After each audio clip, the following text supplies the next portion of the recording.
What's up, Viking fans? If you haven't already subscribed, make sure you do so. And if you do, you might see yourself on a future Vikings Now video. The reason, the people that were watching this video, 71% of everyone over the last 28 days here, not sub. Let's change that. Shout out to some of our recent subscribers on the channel. Shout out to Hayden, Scar, Slothy, Donnie, Conway, Kenzie Stansel, in all caps, Reed, Albino, J Stacks, Manzong, hopefully I pronounced that right. Appreciate you guys, and remember, if you want to see your name featured on a future show, hit that subscribe button. You know what, while you're down there, turn on those notifications.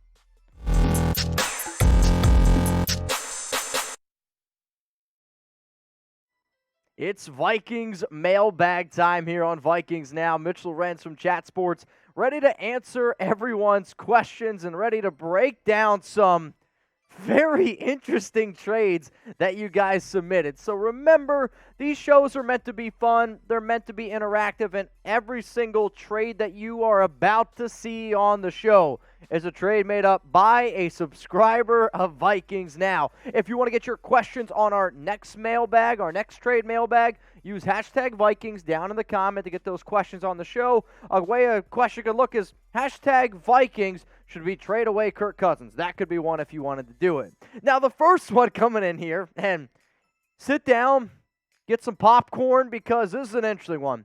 Kirk plus as many picks as possible for Justin Herbert or Joe Burrow, or I would trade Kirk for Zach Wilson plus whatever they need. Well, Sep, I think I pronounced that correctly. This question to me has a lot of layers. So you want Justin Herbert, Joe Burrow, and Zach Wilson. Luckily for you, I have a trade idea, or what I believe it would cost to get each of these quarterbacks here, but there is one person that is unlike the others. Sorry, Zach Wilson, you're not going to be in this conversation, but out of the two quarterbacks that you see on screen right now, who's the better one? Do you think Joe Burrow or Justin Herbert? If you believe it's Burrow, type JB. If it's Justin Herbert, type JH. I think both of these guys are phenomenal.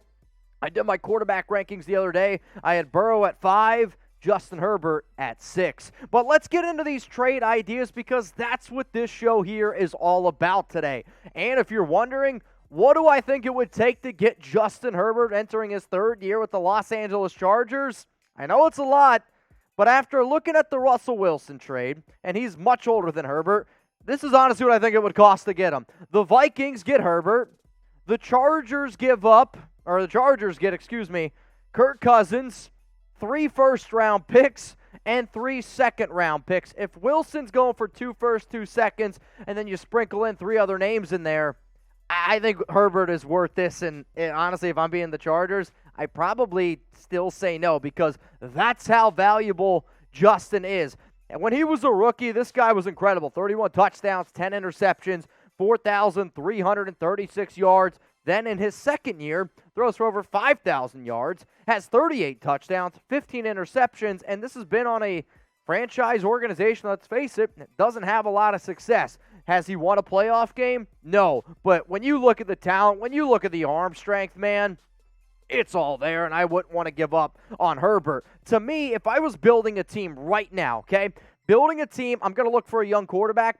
Herbert's number 4 on my list. I'm going to go Josh Allen, Patrick Mahomes, Joe Burrow, Justin Herbert. Those would be my top quarterbacks if I was building a team. So for that reason, obviously it's going to cost a lot. But our channels are built on your interaction. They're built on literally you submitting a wild trade idea. And personally, I like shows like this, and I like trades like this because they're fun to me. They're entertaining. It creates a talking point when I'm sitting down with my friends and family, because we would get in an argument about this for 30 minutes or so. So who wins this trade? The Vikings or the Chargers? Personally, I think it's the Vikings, and I don't really know if it's all that close to me.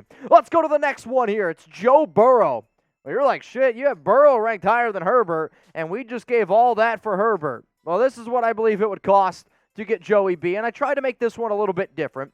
So the Bengals get Kirk Cousins. The Bengals also get Harrison Smith, and you get the rookie Andrew Booth Jr. On top of that, we're going to throw in 3 first-round picks. So Cousins, Harrison Smith, Andrew Booth Jr., 3 first-round picks. If I'm the Bengals, I still say no to this deal. I just really, truly believe there are certain players that I'm not trading. If I'm the Chiefs, You can't really offer 10 first-round picks, but if you offered me 10 first-round picks for Patrick Mahomes, I would say no. Why? Certain guys are proven. Joe Burrow, to me, is a proven winner, whether that was at LSU, whether that's with the Cincinnati Bengals. No matter where he's been a winner, and he is a great leader, and for that, you're not going to be able to get any of those guys. So when you think about youth, and I'm talking Joe Burrow's youth here, you think about the Super Bowl appearance. That's a lot, and it's just going to be expensive. So I get that you're trying to get a deal done. Not going to happen with Herbert and Burrow. But what about Zach Wilson? Because you also asked me, what would a trade look like for Zach Wilson? Well, luckily for you, my team and I, we sat down, we thought about it, and this is what I would offer. The Jets get Kirk Cousins. You get DJ, and then a second-round pick in 2023. Do I think that Wilson had a bad year last season? Yes, I do. I don't really think he looked all that great either. However, this is another case of Kirk Cousins is on a one-year deal. How long is he going to stay around? Because realistically, I ain't going to pay him more than $35 million a year. On top of that, you drafted Zach at number 2 overall, so there's going to be a lot of expense in there. And this still might not even be enough for the Jets. Maybe it is, maybe that isn't. To me, they should be looking more long-term instead of win now. Kirk Cousins would help them win now more than Zach Wilson. And, I mean, look at these numbers. 55.6% completion percentage, 2,334 yards, 9 touchdowns, 11 interceptions. There are times when players don't look good, and it can be because of the team, and the Jets are definitely one of these teams, much just like Trevor Lawrence, where, let's face it, they were put in a bad situation, not a lot of talent around you. But I also watched Zach Wilson throw. He didn't look good. Like, there were multiple throws that he made where you kind of sat there and you're like, does he think that he's got Patrick Mahomes, Aaron Rodgers' arm? Because that was never going to work. There were definitely times where I could see him thinking that he was walking around the BYU campus trying to just sling the football around. But Zach Wilson right now, he's in the headlines for a lot of different reasons. So is that somebody you want to bring in? I'm not necessarily sure. Since we are speaking of Zach Wilson, I want you to show him some love. I want every person that comes across this video to spam MILF down in the comment section right now. And if you're wondering what it stands for, man, I love football. That's what we were going with, right? Stands for that? I don't know. All I want you to do, though, spam MILF, send us some people out there. Let's go to Martin Neuter. I had MILF in my mind. I thought it was Martin Hooter. I'm sorry. Darius Slay, we should trade for him. I always like the guy. Send Osgood and Mason for him. Skull, I don't lose those two at all. All right, so Slay's a beast. Here's the issue, okay? I talked to Jack, and I thought you were trying to trick me. Neither of the players that you suggested for a Darius Slay trade are on the roster. In fact, one guy hasn't played since 2014. I don't know who you're referring to, so all I try to do is find, okay, Darius Slay trade, this is what it could potentially cost. Now, we talked to our Eagles host, Thomas Mott, and I kind of went back and forth. I was like, the first trade I would offer Philadelphia for Slay, who, remember, they just gave him a brand new contract, second-round pick. If that's not good enough, a second and a fifth to try to get Slay.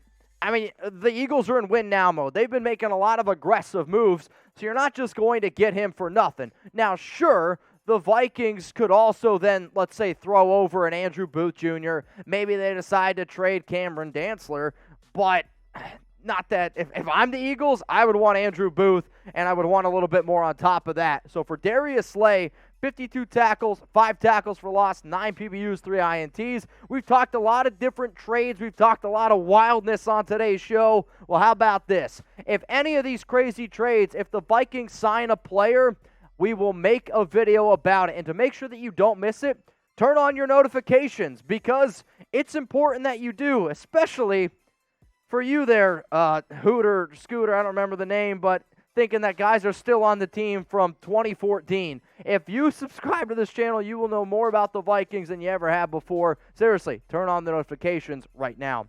Let's go to Donald Gutzman. Why don't they trade Mattison? You know, Mattison's been a player that's popped up in numerous articles. He's been featured in a lot of different trade candidate videos. And personally, I think Mattison is valuable to the Vikings.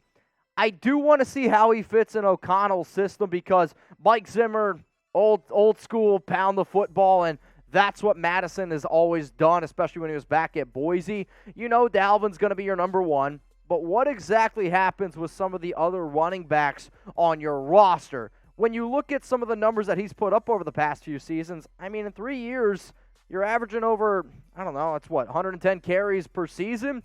I do think that number goes down a little bit, but he's still probably going to be a goal line back here and there when you want to give Dalvin Cook a little bit of a breather. But his biggest issue is he's not that great of a pass blocker, can't catch the football like Ty Chandler can and Kenne, so you have an interesting situation. But you're not the first person. You won't be the last person. I guarantee we continue to talk about Alexander Mattison trades. So do you think it's time to move on from him right now? Because I am a big believer. It's all about selling high, okay, buying low.